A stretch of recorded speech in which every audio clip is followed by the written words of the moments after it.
ভেঙে যাবে। এই দাঁড়া তো, পতাকাটা বেঁকে গেছে, আগে ঠিক করে নি। এই জগন্নাথ ঠাকুরটা বাঁদিকে রাখ। না, জগন্নাথ ঠাকুর ডান দিকেই থাকে। বলছি বাঁদিকে রাখ, তুই বেশি জানিস। ঠিক আছে, তাহলে মাকেই জিজ্ঞাসা করে নি।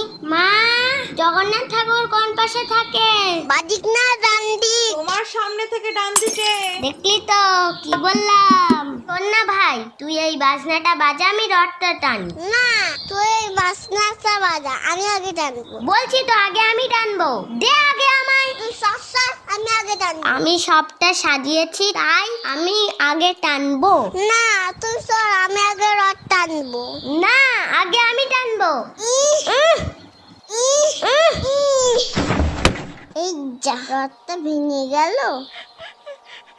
দিদি দিদি, তুই কাঁদিস না, আমি তো রথটা ঠিক করে দিচ্ছি, প্লিজ কাঁদিস না। এই দেখ, জয় জগন্নাথ।